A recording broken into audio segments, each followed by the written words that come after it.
21장 1절에 보면 그 후에 이렇게 말씀하고 있죠. 그 후라고 하는 것은 예수님께서 이제 막달라 마리아에게서 그리고 또 마가의 다락방에서 두 번 이렇게 나타나셨어요. 그래서 약 3번 나타나시고 나서 그 후에 이렇게 얘기하는 거예요. 그러니까 부활하신 예수님을 제자들이 본 후에 그 후에 말씀하시는 겁니다. 그러면 어디에 이제 이들이 갔느냐 하는 거죠. 바로 디베랴 호수에서 이랬어요. 그러니까 3번 부활하시고 나신 것을 제자들에게 보이시고 나서 디베랴 호수에 제자들에게 자기를 나타내셨다 그랬어요. 여러분, 이 디베랴 호수라고 하는 것은 어디입니까? 갈릴리 호수를 얘기합니다. 한번 사진 띄워주세요. 이 디베랴 호수를 우리는 갈릴리 호수라고도 하고 게네사렛 호숫가라고도 얘기를 합니다. 그런데 그곳은 호수예요. 그런데 사람들은 바다라고 부릅니다. 그런데 그 호수 이름을 디베랴 호수라고 얘기를 하는 이유가 있어요. 바로 그 도시를 디베랴 호수 주위에 있는 호수를 디베랴 도시로 만들었던 거죠. 그러니까 디베랴 도시에 있는 호수다. 이래서 디베랴 호수라고도 부르고 게네사렛이라고 하는 동네에 있기 때문에 여러분 저 도시 보이죠? 저기가 디베랴라고 하는 도시예요. 그 도시 앞에 바다가 보이잖아요. 근데 저기 바다가 아니에요. 사실은 호수예요. 근데 엄청나게 큰 호수거든. 그러니까 사람들이 바다다 이렇게 해요. 그리고 또한 게네사렛이라고 하는 동네가 또 있어요. 그러니까 호수가 둥그렇게 있으니까 그 지도에 보면 여러분 이렇게 둥근 지도에 이것을 우리는 갈릴리 바다라고 그러고 게네사렛 호수, 디베랴 바다 이렇게 얘기하는데 그 주위에 보면 디베랴 도시가 있고 게네사렛 호수가 있고 그 지역의 전체를 갈릴리라 이렇게 얘기를 해요. 그래서 우리는 갈릴리 바다다 이렇게도 얘기합니다. 그러니까 여러분이 오늘 제가 디베랴 호수, 갈릴리 바다 이렇게 얘기할 때 다 뭐라고 들으면 돼요? 갈릴리 바다 이렇게 들으시면 되는 거예요. 거기에 예수님께서 제자들을 보내시고 그리고 그곳에 예수님이 그곳을 가셨다는 거예요. 이것은 예수님께서 죽은 자 가운데서 살아나신 후 3번째로 제자들에게 나타나신 것입니다. 요한복음에서는 마가의 다락방에서 2번 그리고 갈릴리 호수에서 1번 도합 3번째 제자들에게 나타나신 거죠. 그리고 막달라 마리아를 포함하면 부활하신 후 주님께서 사람들 앞에 4번 나타났다고 요한복음은 기록하고 있습니다. 본문은 부활하신 주님께서 그저 한 번 나타나 보셨다는 것이 아니라 적극적으로 당신 자신을 나타내 보이셨다는 거예요. 여기서 적극적으로 제자들에게 보이셨고 적극적으로 막달라 마리아에게도 보이셨어요. 어떤 모습? 부활하신 모습이에요. 여러분 오늘 기억하세요. 적극적으로 나타나신 예수님이에요. 그러면 저와 여러분에게도 예수님께서는 어떻게 하시겠다? 적극적으로 나타나신다는 거예요. 이걸 오늘 한번 기억하셔야 됩니다. 그렇다면 우리는 여기서 제자들이 이때 왜 갈릴리에 있었는지, 갈릴리에서 무엇을 하고 있었는지 규명해 볼 필요를 느끼게 되죠. 그것이 규명되어야 예수님께서 제자들에게 3번씩이나 나타나신 의미를 바로 파악할 수 있기 때문입니다. 제자들이 이때 갈릴리에 있었던 것은 예수님의 명령에 의해서였어요. 그냥 간 게 아니에요. 예수님이 명령하셨지요. 마가복음 14장 28절에 이렇게 말씀하고 있습니다. 우리 다 같이 한번 읽어봅시다. 그러나 내가 살아난 후에 너희보다 먼저 갈릴리로 가리라. 우리 예수님이 돌아가시기 전에 제자들에게 이렇게 말씀하셨어요. 부활하신 뒤에는 갈릴리에서 제자들을 만날 것임을 밝히 말씀하셨다는 거죠. 또 마가복음 16장 7절에도 이렇게 말씀하고 있습니다. 가서 그의 제자들과 베드로에게 이르시기를 예수께서 너희보다 먼저 갈릴리로 가시나니 전에 너희에게 말씀하신 대로 너희도 거기서 어떻게 하리라? 배우리라 하라 하는지라. 거기서 만나자는 거예요. 어디서요? 갈릴리에서 만나자. 자, 첫 번째 말씀드렸어요. 예수님은 적극적으로 일하시는 분이고, 두 번째로 어디서 만나자? 갈릴리에서 만나자. 잘 기억하셔야 돼요. 그러면 왜 부활하신 주님께서는 제자들에게 갈릴리로 가라 하셨을까요? 여러분, 여기 중요한 얘기예요. 왜 갈릴리로 가라 하셨을까? 왜 갈릴리에서 만나자고 하셨을까? 갈릴리가 어떤 곳인데요? 바로 주님께서 제자들을 부르셨음은 땅끝까지 이르게 하시어 복음의 증인으로 삼으시기 위해서 갈릴리로 가라는 거거든요. 그렇다면 예수님께서 곧바로 땅끝을 향해 보내시지 않고 왜 갈릴리로 가라 하셨을까? 아니, 마가의 다락방 한번 보여주실래요? 마가의 다락방 그림 한번 보여주세요. 그들이 마가의 다락방에서 무서워서 이렇게 문을 잠그고 있었어요. 그래서 여러분이 예루살렘 성지순례 가면 이제 여기 가보게 됩니다. 그때 가슴은 이상해요. 와, 여기 제자들이 여기 있었구나. 문을 잠그고 있었어요. 그런데 예수님이 문을 여시고 들어온 곳이 아니라 그냥 들어오셨던 곳이 여기 마가의 다락방입니다. 그럼 거기서 마가의 다락방에서 예수님께서 야, 너희들 이제 복음을 전하러 다녀라 이렇게 얘기하시면 좋잖아요. 근데 예수님이 어디서 만나자고요? 갈릴리에서 만나자는 거예요. 제자들에게 있어서 갈릴리란 삶의 터전이요 생존의 현장이었죠. 그곳에서 고기 잡고 그렇게 살았던 3년 전의 모습을 그들은 기억하는 거예요. 그들은 갈릴리에 가서 야, 옛날에 우리가 고기를 잡으며 이렇게 먹고 살기 위해서 살다가 예수님을 만났지. 그러니까 3년 동안 예수님과 함께 다녔지. 그런데 이게 뭐야? 그들은 그렇게 느낀 거예요, 지금. 자, 여러분, 갈릴리로 돌아간 제자들이 무엇을 했어요? 이제 3년 동안 어떻게 보면 졸업한 거 아닙니까? 예수님은 십자가에서 돌아가셨어요. 그리고 부활하셨어요. 그리고 그들에게 몇 번 나타나셨어요? 2번 나타났잖아요. 마가의 다락방에 있을 때 그들에게 나타나셨단 말이에요. 그러면 예수님을 만났잖아요. 이제는 그 얘기를 듣고 갈릴리로 갔어요. 그들이 어떠한 모습이어야 돼요? 이제는 복음 전하는 자가 돼야 되겠다. 예수님의 부활을 증거하는 자가 되겠다. 이런 마음을 갖는 게 당연하잖아요. 근데 그러지를 않았다는 거예요. 뭐 했다고요? 고기 잡았어요, 다시. 옛날로 돌아갔다고요. 자, 제가 아까 말씀드렸어요. 우리 그리스도인들에게 있어서 예수님은 적극적으로 나타나신다. 두 번째로 갈릴리에서 만나자고 했다. 그러면 여러분, 갈릴리에서 왜 만나자고 했을까요? 무엇 때문에 만나자고 했을까요? 복음 전하는 증인으로 살기 위해서 만나자고 했는데 제자들은 뭘로 돌아갔다? 도로 돌아갔다. 고기 잡는 사람으로 돌아갔다는 거예요. 여러분, 우리 신앙이 이렇게 되면 큰일 납니다. 정말 큰일 납니다. 우리는 신앙생활을 그냥 너무 막연하게 해요. 아니, 여러분, 신앙생활을 하는 것이 뭐예요? 신앙생활이라는 게 뭐예요? 예수님 닮아가는 삶을 살아내는 거예요. 교회 왔다 갔다 하는 게 신앙생활 하는 거예요? 그게 신앙생활이라면 그건 종교인이에요. 교회 왔다 갔다 하는 게 아니라 우리가 오늘 교회 와서 뭐 하는 거예요? 예수님 만나고 내가 잘못된 삶을 돌이키고 하나님의 말씀을 통해서 다시 회복되어서 내가 그렇게 살아내는 거 아니에요? 이게 그리스도인이죠. 근데 우리는 무슨 생각하고 있냐면 예수를 믿어. 그리고 나서 죽으면 천국 가. 어떻게 그런 사람이 천국 갑니까? 그런 삶을 살지를 못하는데, 그리스도인의 삶을 살아내지 못하는데 어떻게 하나님 나라 갑니까? 근데 자기는 갈 수 있대요. 그건 자기 착각에 빠지는 거예요.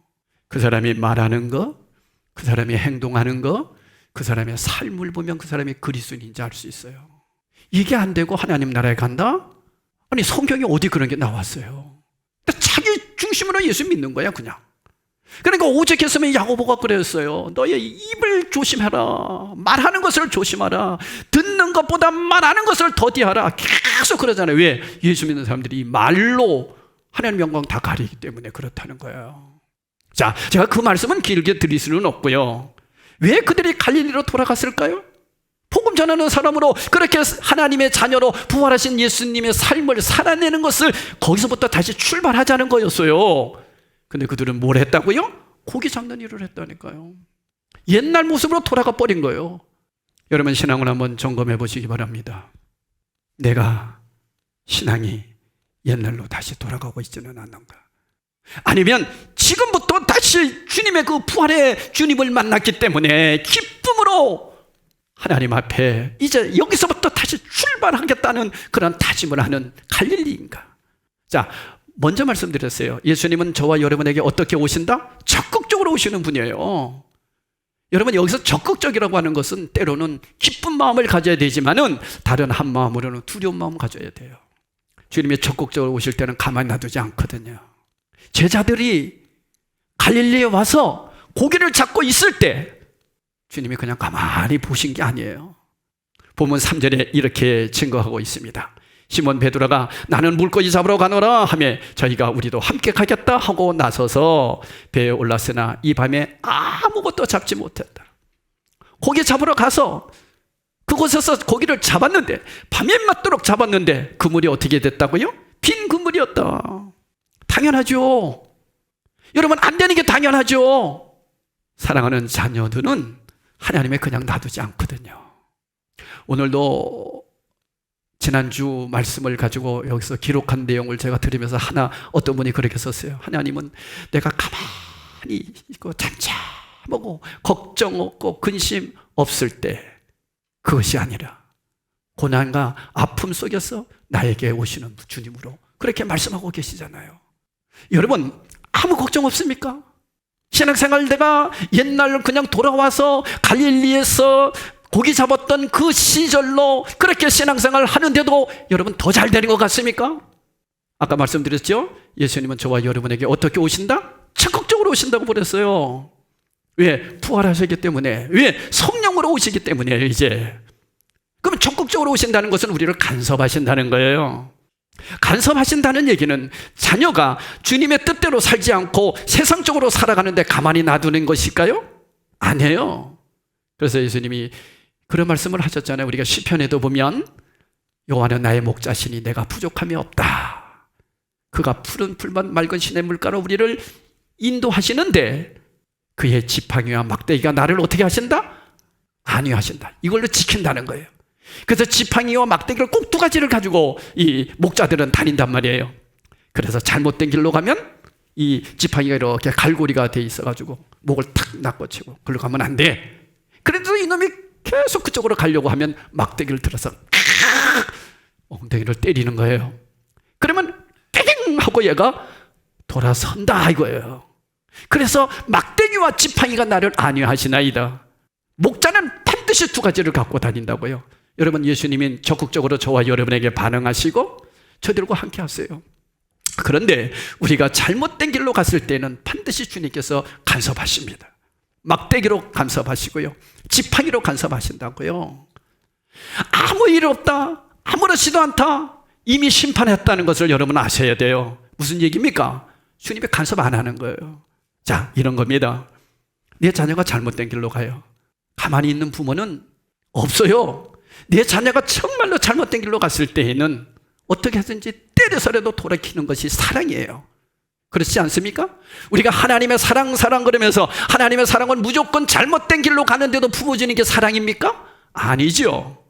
잘못된 길로 갔을 때에는 매를 들어서 돌아올 수 있도록 만드는 것이 사랑이죠. 바로 하나님은 저와 여러분을 그렇게 간섭하는 거예요. 그런데 가만히 놔둔다? 그건 우리 아버지가 아니에요. 여러분, 우리 자녀가 아니고 다른 자녀가 잘못된 길로 가는데 그거 나서 가지고 그럴 부모가 어디 있어요? 네 자녀는 잘못된 길로 가면 가만히 안 놔두지요. 하나님이 저와 여러분을 적극적으로 사용하신다는 거예요. 그래서 때로는 나에게 고난이 오고 때로는 나에게 힘든 일이 생기는 것은 바로 뭐냐? 주님이 너무 사랑하시니까 하나님 뜻대로 살으라고, 하나님 말씀으로 살으라고 막대기로 지팡이로 우리를 안위하고 계시는 거예요. 믿으시기를 바랍니다. 그게 사랑이에요. 근데 아무 일 없다고요? 아무렇지도 않다고요? 주님이 이미 심판하고 계시는 거예요. 나는 너와 상관없다는 거예요. 이걸 두려운 마음으로 받아야 되는데 사람들은 이걸 못 느낀다는 거예요. 아무 일 없으니까, 잘못된 길로 가는데도 아무렇지도 않으니까, 신앙생활 대충 해도 아무렇지도 않으니까, 기도 안 해도 아무렇지도 않으니까 그냥 거기에 타성에 젖어 있는 거예요. 그것은 두 가지예요. 하나는 하나님이 지켜보시든가, 하나는 심판하고 계시는 거죠. 이게 무서운 거예요. 그래서 저와 여러분이 정말 진정으로 주님을 찾을 때가 언제예요? 힘들고 어려울 때잖아요. 아플 때잖아요. 그럴 때 주님이 나를 지금 간섭하고 계시구나. 하나님 죄송합니다, 제가 바른 길로 가겠습니다 하고 돌이키는 것, 이게 회개의 삶이지요. 그것이 그리스도의 삶이죠. 그렇게 될 때 어떻게 나타납니까? 성령님이 저와 여러분을 통해서 우리에게 마음의 평안과 기쁨을 주시죠. 마음의 평안을 주신다고요. 그래서 여러분, 믿음의 사람과 믿지 않는 사람과의 차이가 있다면 성령이 내 안에서 간섭하실 때 두 가지로 나타나요. 하나는 두려움으로 나타나고 하나님은 평안으로 나타나요. 평안으로 나타날 때가 언제입니까? 하나님 자녀의 삶을 살아낼 때 평안으로 나타납니다. 근데 두려움으로 나타날 때가 언제입니까? 평안으로 살지 못할 때, 하나님 자녀로 살아내지 못할 때 우리는 두려워요. 심지어는 짜증나죠. 힘듭니다. 괴롭습니다. 살아가는 게 이게 뭔가, 내가 하나님의 자녀로서 이게 뭔가, 이런 생각이 자꾸 들게 하는 거예요. 누가 그런다고요? 성령이 간섭하시는 거예요. 근데 아무렇지도 않습니까? 이거는 참 심각한 문제죠. 제가 요즘 그 성철 스님에 대한 그 책을 요즘 읽고 있어요. 시봉하는 그 성철 스님을 옆에서 이렇게 모시고 있었던 스님이 글을 쓴 내용이었어요. 제가 그거를 읽으면서 예수 믿는 게 이렇게 복이구나 하는 걸 느꼈어요. 뭐냐면 불교에서는요, 여러분, 불교의 신도들은 신도가 아닙니다. 그 사람들은 그냥 종교인이에요. 진짜가 누구냐? 스님들이거든요. 그 스님들 중에서도 참선하는 스님이 있어요. 그 사람들이 진짜 스님이에요, 사실은. 근데 참선이 뭐냐면 깨달음이거든요. 깨달음으로 가는 거예요. 제가 오후 시간에도 좀 말씀을 드리겠습니다만은 그 깨달음을 위해서는 얼마나 용맹정진하는지 몰라요. 새벽 2시에 일어나서 목욕하고 새벽 3시부터 3000배를 하는 거예요. 이러면 3000배는 뭐예요? 3000번 절을 하는 거예요, 절. 이게 쉬운 게 아닙니다, 그들은. 그렇게 해서 고행을 해서 찾아가는 거예요. 신을 찾아가는 거예요. 그런데 결국에는 못 만나요. 그게 불교예요. 찾아가려고 무지무지하게 했습니다. 착한 일도 해보고 선도 해보고 별일을 다 해보는 건데도 못 찾아요. 근데 여러분, 저와 여러분은 어때요? 하나님이 찾아오셨잖아요. 여러분, 기독교는 어떤 신앙이냐? 하나님이 찾아오신 거예요, 저와 여러분에게. 아멘? 그래서 내가 그분을 나의 주인입니다 라고 고백하는 사람에게는 멸망치 않고 영생을 얻게 해주셨잖아요. 그러면 멸망치 않고 영생을 얻었으면 어떻게 해야 됩니까? 살아내야지요. 여기까지 가야 되는 거예요. 그러니까 우리는 복을 받으려고 살아내는 것도 아니고, 내가 하나님으로부터 하나님 자녀이기 때문에 그렇게 살아가는 거예요. 하나님 자녀로서의 삶을 사는 거예요. 그게 신앙생활이에요. 여러분, 오늘 교회 왜 나왔어요? 하나님 자녀니까 나온 거예요. 그렇다면 하나님 앞에 오늘 예배 드릴 때 영광의 예배를 드리고, 이 예배를 통해서 하나님은 어떻게 하세요? 성령님을 통해서 저와 여러분을 이 세상 속에 살아낼 수 있는 힘을 주실 거 아니에요. 그러니까 여러분이 어디에 가든지 이제는 하나님 자녀로서 살아내야 되는 거예요. 이게 그리스도인입니다. 그런데 예수님의 제자들은 어떻게 했어요? 고기를 잡았어요. 근데 우리 하나님은, 예수 그리스도께서 어떻게 하십니까? 적극적으로 그들에게 가셔서, 얘들아, 고기가 있느냐? 묻습니다. 얼마나 잡았느냐? 주님이 옆에 계시는데도 주님이 계신 줄 몰랐어요. 어디에 정신을 팔리니까? 세상 속에 정신을 팔리니까. 너무너무 세상에다 모든 것을 맡기니까 주님이 안 보이는 거예요. 어디 와 계시는데도, 옆에 와 계시는데도. 여러분, 저와 여러분을 한번 봅시다. 우리 주님이 어디 계세요? 이제는 부활하셔서 하늘로 승천하시고 성령님을 통해서 믿는 자 속에 오셨잖아요. 자, 적극적으로 우리에게 찾아오셨어요. 그래서 내가 주님을 나의 구주로 영접했어요.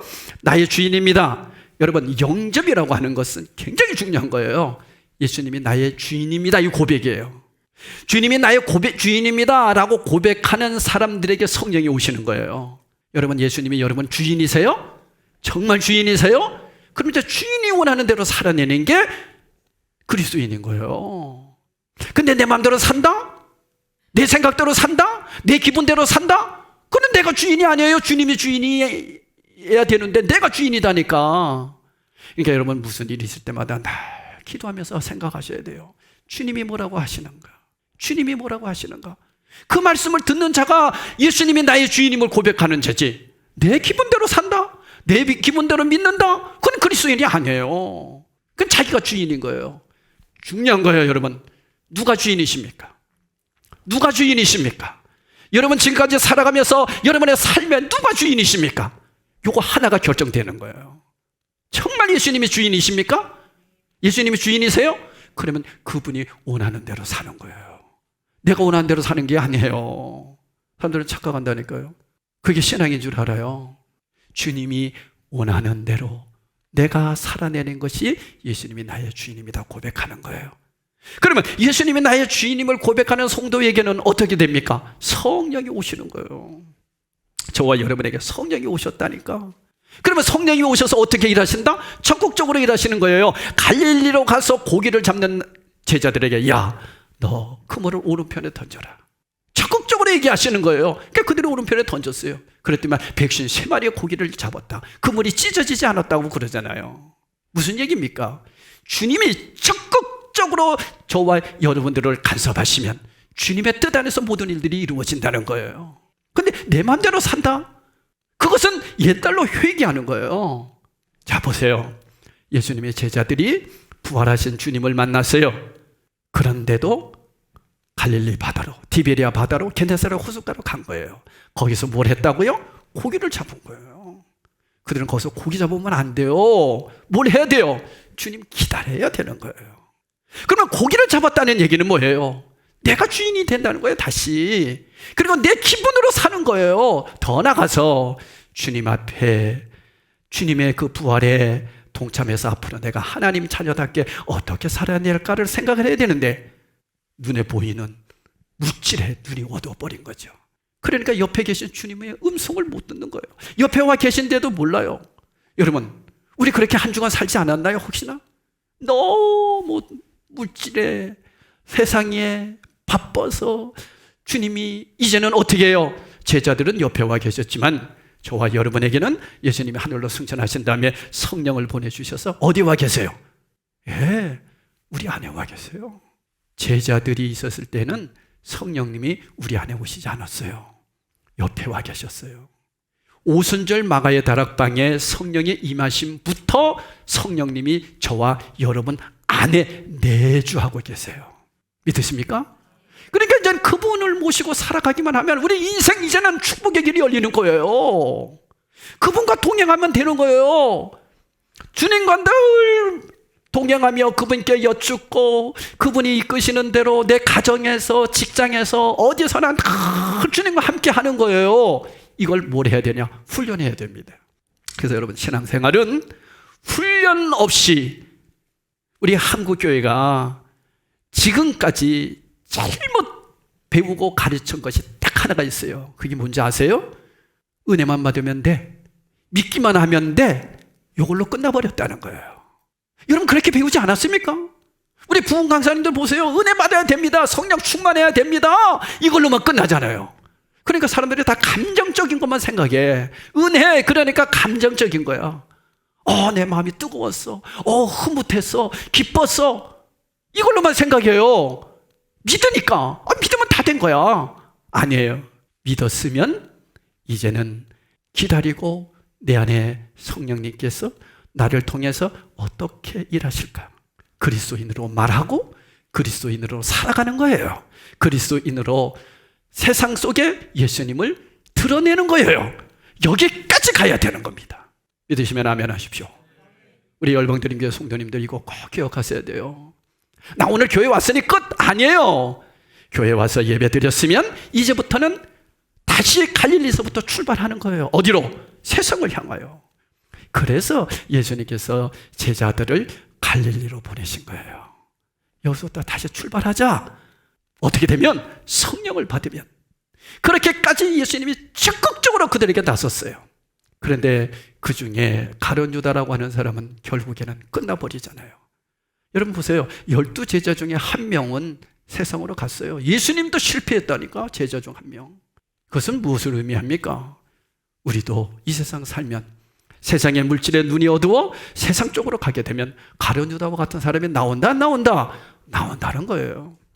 그러나 중요한 것은 예수님이 정말 나의 주인으로 완전히 믿어진 사람은, 그래서 이것을 회심이라고 그래요. 그래서 회심이 완성되는 것이 뭐냐? 그 사람의 삶을 보는 거예요. 그 사람이 정말 예수님을 회심했느냐? 정말 구원받아서 그 삶이 완전히 돌아섰느냐? 그런 사람은 세례를 받는 거죠. 여러분, 사실 그때 세례 받는 거예요. 우린 세례를 너무 막 준다고. 그래서 정말 주님이 나의 주인이다 라고 하는 확신이 있는 사람은 주님은 그때부터 끝까지 그 사람을 집요하게 들고 다닙니다. 잘못된 길로 가면은 때려서라도 돌이킵니다. 바른 길로 가게 만듭니다. 그래서 여러분, 내가 지금 다시 갈릴리로 돌아왔는데도 아무렇지도 않습니까? 주님이 나를 지금 지켜보고 계시는 거예요. 빨리 돌아서십시오. 마음이 두근거립니까? 내가 이렇게 하면 안 되지. 내가 이렇게 신앙생활하면 안 되지. 내가 이러면 안 되지. 여러분, 이런 마음이 자꾸 드십니까? 여러분이 착해서 그러는 게 아니에요. 성령이 여러분에게 그 마음을 주시고 계시는 거예요. 그럴 때 어떻게 하면 돼요? 빨리 돌이키면 사는 길이 열립니다. 믿으시면 아멘 하십시오. 이게 그리스도인이에요. 돌아서는 거예요. 그래서 회개는 뭐냐? 잘못했습니다. 이거 후회로 끝나는 것이 아니에요. 잘못했습니다 했으면 어떻게 한다? 돌아서는 거예요. 유턴해서 새로운 삶으로 살아내는 것까지가 회개의 삶입니다. 결론을 말씀드립니다. 사랑하는 성도 여러분, 여러분들은 부활의 주님을 이미 만났고요. 그래서 지난주에 우리가 부활 예배를 드렸고요. 그리고 오늘 부활절 첫 주 예배를 또 하나님 앞에 드리면서 이제는 어떻게 합니까? 우리를 다시 주님께서 갈릴리로 보내셨습니다.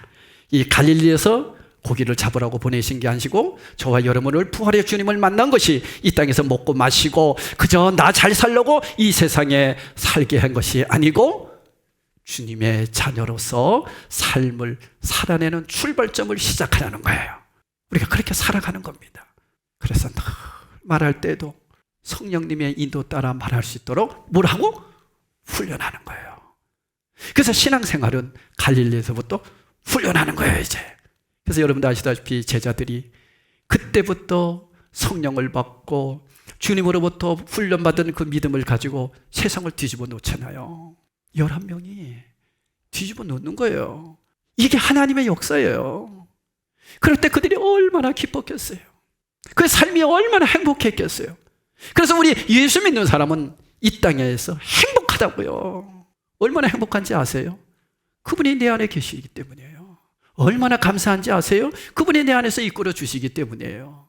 세상 사람들이 생각하는 그 행복, 이름 말할 수 없어요, 우리는. 그러니까 늘 그리스도인으로 진정한 행복이 뭐냐는 것을 깨닫게 해주시려고 성령이 우리에게 기쁨을 주시는 거죠. 근데 여러분, 아직 나에게 기쁨이 사라졌습니까? 나 예수 믿는데 아직 행복하지 못해, 이런 마음이 혹 드십니까? 그러면서 마음이 불안합니까? 두렵습니까? 어떤 분은 잠도 제대로 못 잡니다. 성령이 간섭하시는 거예요. 돌아서라고. 그렇게 돌아설 때 우리에게는 말할 수 없는 주님의 평강이 흘러 넘칠 것입니다. 사랑하는 성도 여러분, 오늘 이 말씀을 기억하면서 갈릴리에서부터 출발하셨던 예수님, 갈릴리에서부터 이스라엘 백성들 그리고 제자들을 다시 시작하게 하셨던 예수님, 저와 여러분을 갈릴리에서부터 다시 시작하도록 때로는 매도 드시고 때로는 우리에게 사랑으로 베풀기도 하시고 그렇게 하면서 적극적으로 일하시는 주님과 동행하셔서 여러분 세상 속에서 승리하는 귀한 성도님들 되시기를 예수 이름으로 축복합니다. 기도하시겠어요?